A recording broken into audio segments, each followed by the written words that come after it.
ನಿನ್ನ ಇರುಮುಡಿಯೂ ಇರಲು ಮನದಲ್ಲಿ ನೋಡ.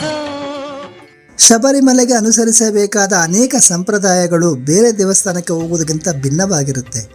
ಭಗವಂತನ ಹಲವು ದೇವಾಲಯಗಳಿದ್ದರೂ ಆಯಾ ದೇವಾಲಯಕ್ಕೆ ಹೋಗುವ ಹಾಗೆ ಶಬರಿಮಲೆಗೆ ಹೋಗುವ ಹಾಗಿಲ್ಲ. ಶಬರಿಮಲೆಗಂತೆಯೇ ನಿಯಮ, ಆಚಾರ, ಅನುಷ್ಠಾನಗಳಿದೆ. ಒಂದು ಮಂಡಲ ಕಾಲ ವ್ರತವಿದ್ದು ಶಬರಿಮಲೆ ಯಾತ್ರೆ ಹೋಗಲೇಬೇಕನ್ನೋದು ಭಗವಂತನ ತತ್ವವಾಗಿದೆ. ಧ್ಯಾನಿಸಿ ಮಂಡಲ ವ್ರತವನ್ನು ಕೈಗೊಂಡು ಅಯ್ಯಪ್ಪ ಸ್ವಾಮಿಯ ನಂಬಿಕೊಂಡು. ಸ್ವಾಮಿ ಶರಣಂ, ಸ್ವಾಮಿಯೇ ಶರಣಮಯ್ಯಪ್ಪ. ಎಲ್ಲ ಅಯ್ಯಪ್ಪ ಭಕ್ತರಿಗೂ ಸ್ವಾಮಿಯೇ ಶರಣಮಯ್ಯಪ್ಪ.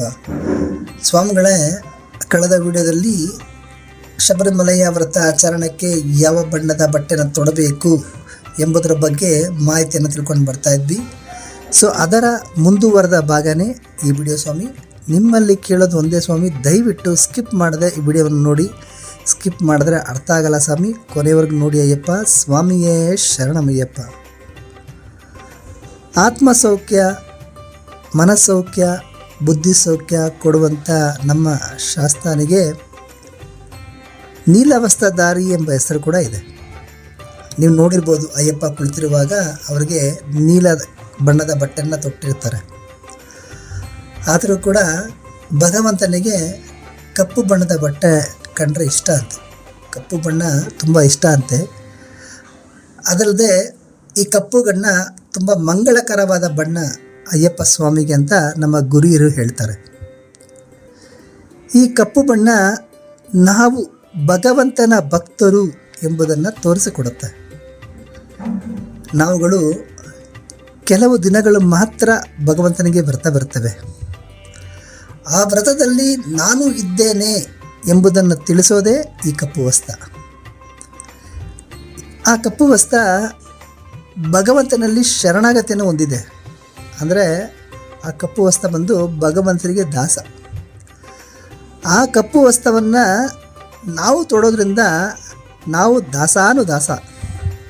ನೀನು ಅಯ್ಯಪ್ಪ ಮಾಲೆಯ ಧರಿಸಿ ಕಾಯ ವಾಚ ಮನಸ ಧ್ಯಾನಿಸಿ ಮಂಡಲ. ನಾವು ಎಲ್ಲವನ್ನು ಭಗವಂತನಿಗೆ ಸಮರ್ಪಣೆ ಮಾಡಿದ್ದೇವೆ ಎಂಬುದನ್ನು ಸೂಚಿಸುವ ಬಣ್ಣವೇ ಈ ಕಪ್ಪು ಬಣ್ಣ. ಸ್ವಾಮಿ ಶರಣಂ. ಸೊ ಅರ್ಥ ಆಯ್ತಾ ಸ್ವಾಮಿ ಈ ಕಪ್ಪು ಬಣ್ಣಕ್ಕೆ ಮಹತ್ವ ಎಷ್ಟಿದೆ ಅಂತ? ಸ್ವಾಮಿ ಶರಣಂ. ಭಕ್ತರು ಮಾಲೆಯ ಧರಿಸುವ ದಿನವಪ್ಪ, ಶುಭ ದಿನವಪ್ಪ ಮಾಲೆ ಧಾರಣೆ. ಶಬರಿಮಲೆ ಅಯ್ಯಪ್ಪ ಸ್ವಾಮಿ ದರ್ಶನಕ್ಕೆ ಇದ್ದಂತಹ ಒಂದೇ ದಾರಿ ಹಿಂದಿನ ಕಾಲದಲ್ಲಿ ಆ ದಟ್ಟವಾದ ಕಾಡಿನಲ್ಲಿ ವನ್ಯ ಜೀವಿಗಳಿಂದ ತಮ್ಮನ್ನು ತಾವು ರಕ್ಷಣೆಗೊಳ್ಳಲು, ಅಂದರೆ ತಮ್ಮನ್ನು ತಾವು ರಕ್ಷಿಸಿಕೊಳ್ಳಲು ಆಯ್ಕೆ ಮಾಡಿದಂತಹ ಬಟ್ಟೆಯೇ ಈ ಕಪ್ಪು ಬಟ್ಟೆ. ಸೊ ಇದ್ರ ಬಗ್ಗೆ ಮಾಹಿತಿ ತಿಳ್ಕೊಂಡಿದ್ವಿ ಹೋದ ವಿಡಿಯೋದಲ್ಲಿ ಸ್ವಾಮಿ. ಏನಂದರೆ ಹಿಂದಿನ ಕಾಲದಲ್ಲಿ ಬಿಳಿ ಬಟ್ಟೆ ಇತ್ತು. ಬಿಳಿ ಬಟ್ಟೆ ನಂತರ ತದನಂತರ ಕಪ್ಪು ಮತ್ತು ನೀಲಿ ಬಟ್ಟೆಗೆ ಇದು ಬದಲಾವಣೆ ಆಯಿತು. ಕರಿಯ ವಸ್ತ್ರ ಧರಿಸಲು ಬೇಕು, ಕಾಮ ಕ್ರೋಧ ತ್ಯಜಿಸಲು ಬೇಕು. ತಮಿಳುನಾಡಲ್ಲಿ ಒಂದೊಂದು ದೇವರಿಗೆ ಒಂದೊಂದು ಬಣ್ಣದ ಬಟ್ಟೆಯನ್ನು ತೊಟ್ಟು ವ್ರತ ಮಾಡೋ ಆಚಾರನೂ ಇದೆ. ಉದಾಹರಣೆಗೆ ಸುಬ್ರಹ್ಮಣ್ಯ ಸ್ವಾಮಿಗೆ ಹಸಿರು ಬಣ್ಣ, ಅಮ್ಮನವರಿಗೆ ಕೆಂಪು ಬಣ್ಣ, ಶ್ರೀನಿವಾಸನಿಗೆ ಹಳದಿ ಬಣ್ಣ. ಈ ರೀತಿ ಬಟ್ಟೆಗಳನ್ನು ತೊಟ್ಟು ವ್ರತ ಮಾಡ್ತಾರೆ. ಇದು ಕಾಲಕ್ಕೂ ಈ ನಿಯಮಗಳು ನಡೆದುಕೊಂಡು ಬರ್ತಾನೆ ಇದೆ.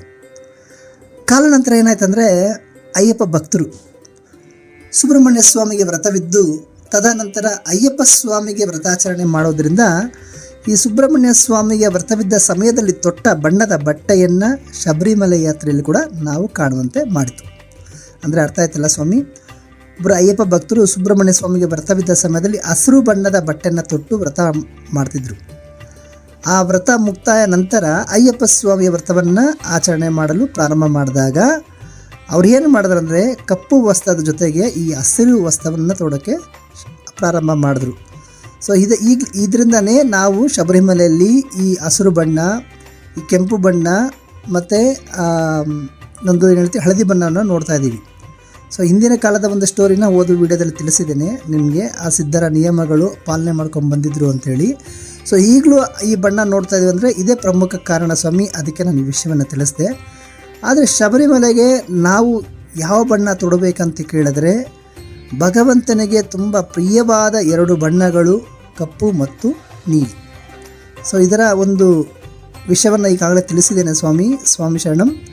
ಈ ಕಪ್ಪು ಬಣ್ಣ ಅಯ್ಯಪ್ಪ ಸ್ವಾಮಿಯ ವ್ರತಕ್ಕೆ ತುಂಬ ಶ್ರೇಷ್ಠ ಅಂತ ಹೇಳ್ತಾರೆ. ಅಯ್ಯಪ್ಪ ಸ್ವಾಮಿಗೆ ಮಂಗಳಕರವಾದ ಬಣ್ಣ ಈ ಕಪ್ಪು ಬಣ್ಣ ಅಂತಾರೆ. ಇದಕ್ಕೆ ಒಂದು ವೈಜ್ಞಾನಿಕ ಕಾರಣವೂ ಇದೆ, ಪೌರಾಣಿಕ ಕಥೆಯೂ ಇದೆ. ಸ್ವಾಮಿ ತಿಳ್ಕೊಂಡು ಬರೋಣ. ಸ್ವಾಮಿ ಶರಣಂ.